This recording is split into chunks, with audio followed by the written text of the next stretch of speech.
Olá pessoal, sejam bem-vindos a mais um vídeo nosso. Estou gravando hoje com o meu tablet. Os últimos dois vídeos eu gravei com o tablet e espero que você goste, espero que a imagem fique melhor e que os vídeos tragam edificação para a sua vida.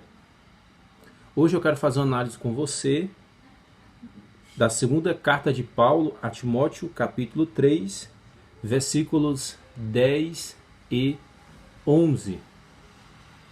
Diz assim: Tu, porém, tens seguido de perto o meu ensino, procedimento, intenção, fé, longanimidade, amor, perseverança, perseguições e aflições, quais me aconteceram em Antioquia, Icônio e Listra. Quantas perseguições sofri, e o Senhor de todas me livrou. Eu quero falar um pouquinho a respeito da psicologia pastoral, que é uma matéria que trabalha ao lado da teologia pastoral e que trata da assistência espiritual. Todos nós cristãos temos que dar àqueles que necessitam. No caso, a psicologia pastoral, ela vai unir o conhecimento bíblico com a ciência chamada psicologia, no objetivo de ajudar o ser humano nas suas crises, nas suas dificuldades, tanto espirituais como também psíquicas. E aí Paulo, que era o apóstolo, na hierarquia da igreja primitiva era assim: tinha um apóstolo que era o fundador da igreja, estava acima de todos os outros na hierarquia da igreja. Depois vinha o presbítero, que era o pastor, que presidia a igreja. E depois vinha o diácono, que era o que servia a igreja na questão social, na visita das viúvas, na assistência social. O diácono era responsável por isso. E assim ficava na hierarquia da igreja: apóstolo, presbítero e diáconos.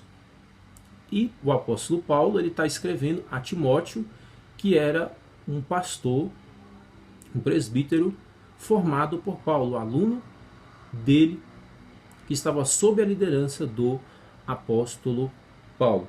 E está dizendo: Tu, porém, tendes seguido de perto o meu ensino. Naquela época havia muitas heresias, muitos falsos mestres, profetas, como hoje também existem, infelizmente, muitos falsos profetas, muitos falsos mestres que trazem para a igreja cristã heresias, doutrinas ruins, doutrinas que contaminam a igreja cristã. E Paulo estava alertando ao seu aluno Timóteo que ele tomasse cuidado com estas heresias. Ele estava acompanhando o ensinamento verdadeiro, o ensinamento genuíno, apostólico do apóstolo Paulo.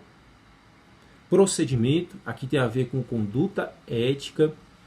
Sabemos que todos nós somos pecadores, somos falhos, mas nós temos que tentar ter pelo menos um mínimo de conduta ética, pelo menos o básico, a essência da ética cristã nós temos que ter em nossas vidas. E Paulo estava falando a Timóteo que ele tinha aprendido na prática, um testemunho de Paulo a respeito do procedimento, a respeito da conduta cristã. Intenção. Quais têm sido as nossas intenções no reino de Deus? Por que pregamos o evangelho? Por que vamos à igreja? Por que ajudamos o nosso próximo? A nossa intenção realmente é adorar, é louvar a Deus, é agradecer a Deus? Se não tem sido, nós temos que refletir a respeito disso. O nosso objetivo no reino de Deus tem que ser adorar a Deus, agradecer a Deus, ser fiel a Deus. Fé tem a ver com confiança. Nós temos que confiar em Deus. Se nós estamos no reino de Deus, temos que depositar a nossa confiança em Deus, que Ele cuida de nós, que Ele está conosco em todos os problemas, em todas as adversidades.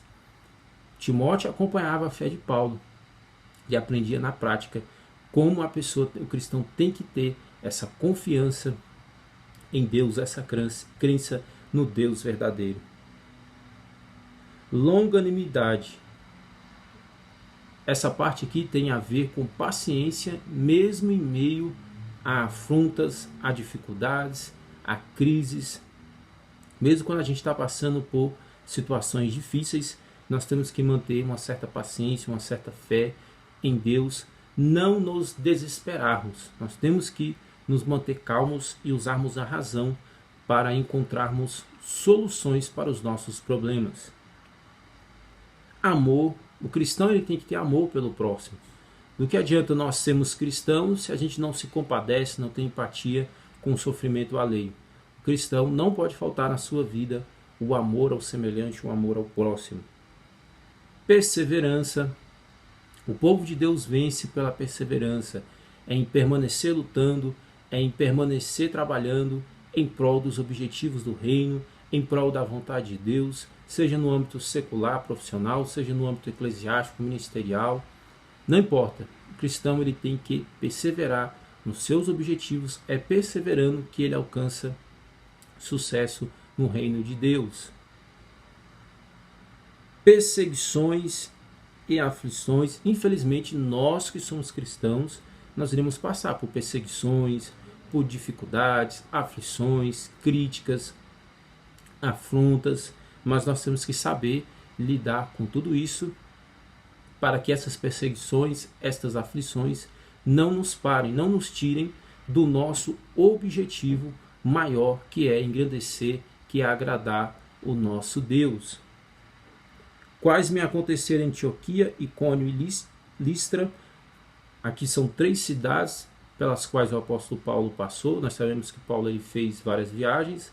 Primeiro, viagens em cidades próximas a Jerusalém, e depois ele chega até mesmo à Europa, levando o evangelho de Cristo Jesus. Lembrando que naquela época não era fácil viajar, porque as viagens eram feitas em embarcações, então era bastante difícil. O apóstolo Paulo chegar na Europa foi um grande feito para a época, levando a mensagem de Cristo Jesus, levando a mensagem por todos os países, por todos os cantos onde Deus o direcionou.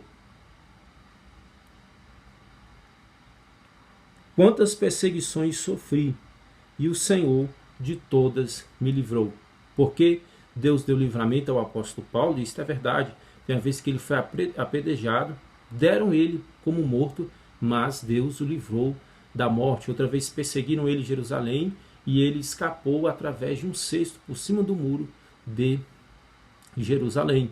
Deus dava livramento ao apóstolo Paulo, porque ele se mantinha fiel a Deus, dentro do propósito de Deus. E que você também se mantenha firme no propósito de Deus, que você, assim como Paulo, assim como Timóteo, permaneça onde Deus te chamou para estar, e assim Deus vai abençoar a sua vida. Não saia nem um pouco sequer do propósito de Deus para a sua vida.